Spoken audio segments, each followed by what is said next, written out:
youtube.com/MugenLord. Subscribe to the channel for gaming news, updates, discussion, and live streams. Signing off. Hey guys, it's MugenLord here, and I'm back again with another video. In this video, this is going to be much of a broader topic, so let's just dive right into it. This has been on my mind.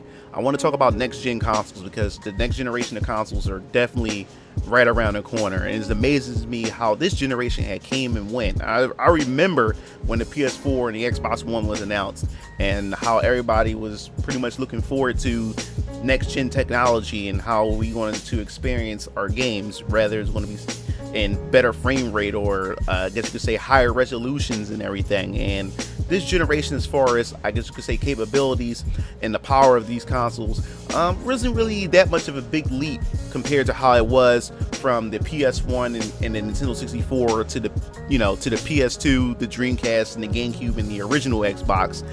So this generation was pretty much like we've seen this before. It does look a little bit better, but I think we can push the boundaries a bit farther. So it was like that the developers had pretty much, I guess you could say, realized that the technology, if they was to make a much more powerful console, they realized that the technology was way too expensive to try to condense it into console form. So I guess this is pretty much like, hey, we'll just put this out, make some money off of it, and as time goes by and technology gets cheaper, we'll be able to create the next gen consoles. They did give us midterm consoles, which is the PlayStation 4 Pro, and we also got the Xbox One X, which appeared, especially the Xbox One X, was pretty impressive as far as horsepower is concerned. So now we're moving on to next gen and what to expect.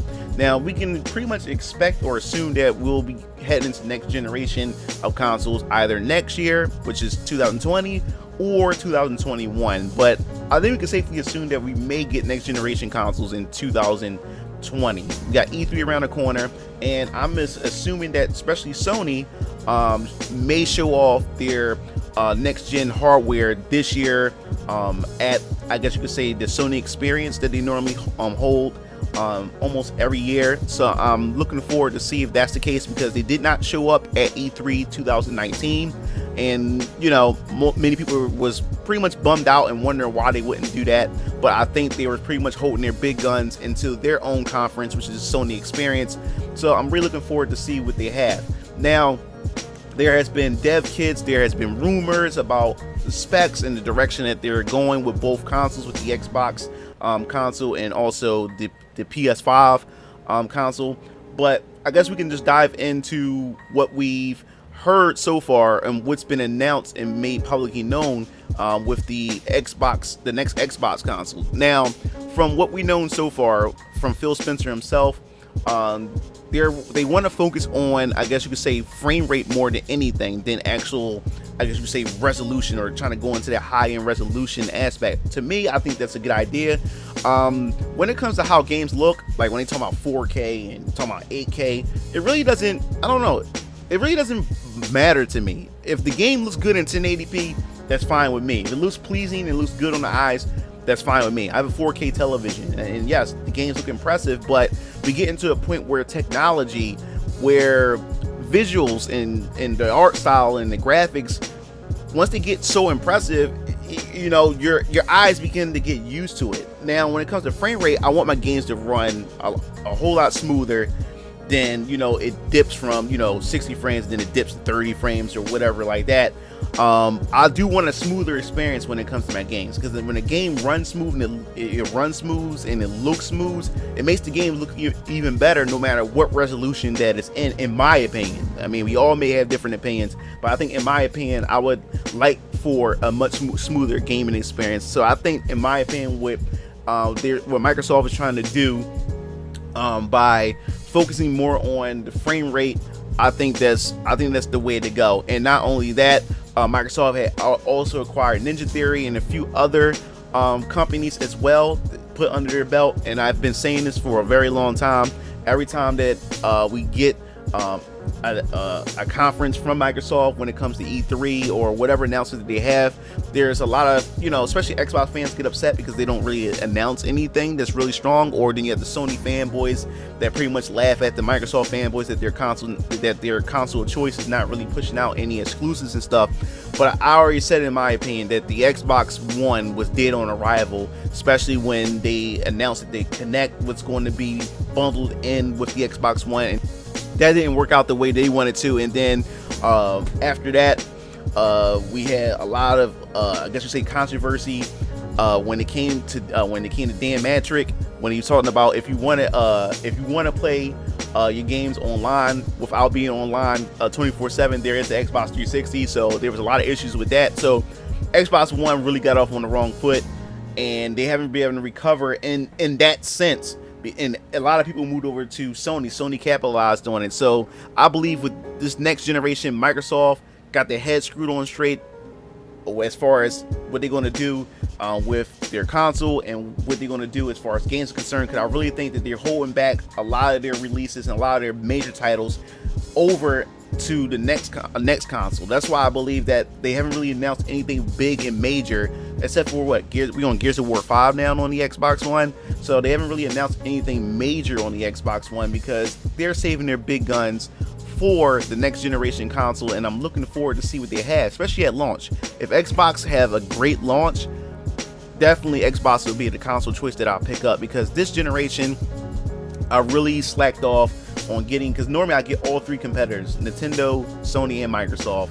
But this generation, the only one that had got all three competitor consoles, my father. He got the Xbox One, the Nintendo Switch, and the PS4. But I just didn't see any titles that stuck out on the Xbox One for me to justify to go get an Xbox One. So I only have the PS4 and Nintendo Switch this generation. So I'm going to hold out and see what Microsoft do with their next gen console, and I'm really looking forward to that. And it seemed like they're really pushing the cloud service and be able to play anywhere and from the cloud, and I'm looking forward to see how far they push that into the next generation as well. And then to me, it looks sharp, it looks seamless. They did a lot of testing on mobile devices, and it looks better than what Stadia has put out so far, showing off what they're doing with streaming with games and stuff like that. So I'm really looking forward to that. Now, as far as the PS5 is concerned, there's been some blueprints or some leaks of what the PS5 may look like, or what the dev kit may look like and everything. And from the looks of it, it looks like PS5, they really want to push the envelope, bragging about 4K resolution and maybe 8K. I don't know about that. I can't see that having affordable consoles, trying to create an affordable console while having the power to push 8K. I really don't see that happening at all, because if you're able to push native 8K, especially in like a PS5, that's going to be one hell of an expensive console. So I don't really see that happening, being native 8K for the PS5. But from the looks of it, it looks like the PS5 is going to be quite powerful. Now, there was also rumors, and I think it was it was also talks that the PS5 may be more powerful than the next gen Xbox, but it was coming from different developers and everything. But all I can say is, who knows? I mean, these consoles, from what I can tell and the stuff that's been put out so far, is that this may be the next leap in technology for consoles compared to how it was back when we had the PS1 and Nintendo 64 making that leap over to the Dreamcast and the PS2 and the Nintendo GameCube and the original Xbox, the jump in power. I think this may be it for this next generation, that the PS4 and the Xbox One jump over to the next Xbox and the PS5. I think this is going to be a big leap in resolution, frame rate, and just gaming in general. And I'm really hyped and I'm really excited, and I'm really looking forward to see what both Sony and Microsoft do. Now, the thing that get me worried is Sony is getting pretty cocky, which, I mean, hey, I mean, they're dominating this generation and stuff. And I think, to me, that the next generation console really should push cross-platform or cross-play, where you can, no matter what console what console choices you play on, you will be able to play against any player or any of your friends. So I think that Sony shouldn't play hardball with Nintendo and Microsoft, because Nintendo and Microsoft's relationship, man, is just wonderful. I never thought that we'll see something like this ever happen. Microsoft and Nintendo coming together. We already have Banjo-Kazooie coming to Super Smash Bros. Ultimate, which I think is pretty cool and shows a relationship with that. We also seen Ori come over to, and Cuphead come over to the Nintendo Switch, and then there's rumors that we may also be getting the Xbox Pass, Xbox One Pass, or whatever the service is called, for the Nintendo Switch as well. And there's also rumors going around that we may get the Halo Master Chief Collection for the Nintendo Switch. Now, these are all rumors, so take that for a grain of salt, but I'm saying just seeing the relationship that Microsoft has with Nintendo right now is just, it's just amazing. I think it's good for gamers, and also Minecraft for Nintendo Switch. You know, Xbox One players and Nintendo Switch players can play in the same ecosystem, so I think that's pretty good overall. I'm really looking forward to see the relationship. Now, I'm just waiting to see what Nintendo, see if Sony loosen up a bit more and just play well together with Nintendo and Microsoft. Then I think we'll have an amazing generation to where no matter what console choice I pick, I'll be able to pretty much play any of my friends, because I think right now in my Discord channel, a lot of us have so many we play on so many different platforms. So yeah, I have PC gamers in my Discord, I have Nintendo Switch gamers and PS4 gamers and Xbox One gamers in my Discord. And I know there's one member of my Discord that said, man, I really wish I can play Tekken with you guys when you start that up in September in the fall.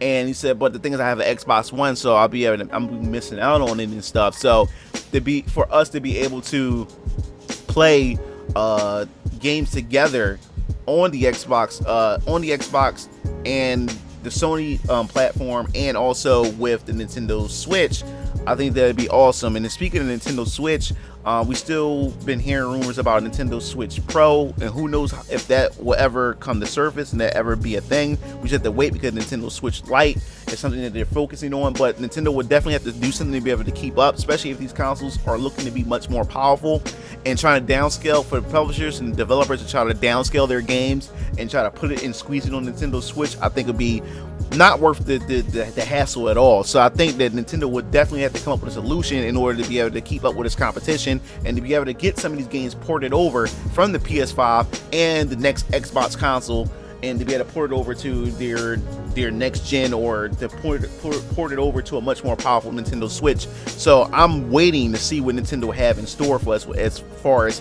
their technology is concerned, because the Nintendo Switch is doing really good, and especially in Japan and definitely here in the West. And I think that the Nintendo Switch have outsold, I believe, the PS4 in Japan, so they're doing really good. So they are forced to reckon with right now. So I think in order to stay ahead of the curve, I think that Nintendo will have to plan something out in order to be able to keep up and be able to constantly be able to get that third-party support and to get those ports over and everything. So I'm definitely looking forward to next gen. Next gen is looking quite promising, and I'm just looking forward to see what games that these next gen consoles have to offer. Now, I have a lot of my friends in my social circle, and also people in my Discord saying that they're gonna wait. They're not gonna buy consoles, the next gen consoles day one, and most people are getting into the habit of not buying consoles day one. But you know me, this is my YouTube channel, I'm a content creator, and I'm just a gamer in general. I have to get these consoles day one, and I'm considering, depending on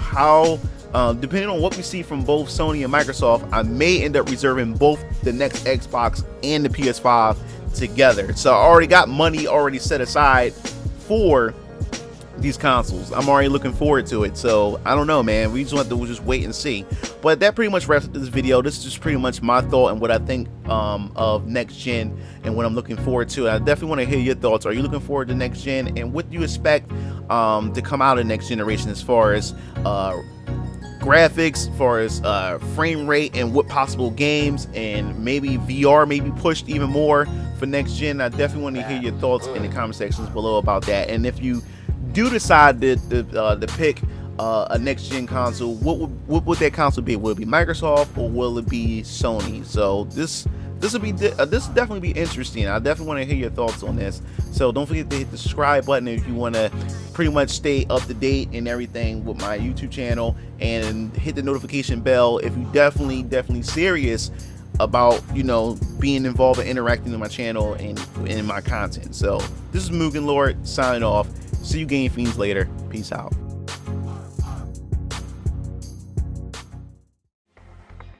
It looks like you reached the end of the video. Well, while you're at it, check out some of my other discussion videos by clicking on the annotations below, and don't forget to follow me on other social media platforms to stay up to date with future content. Signing off.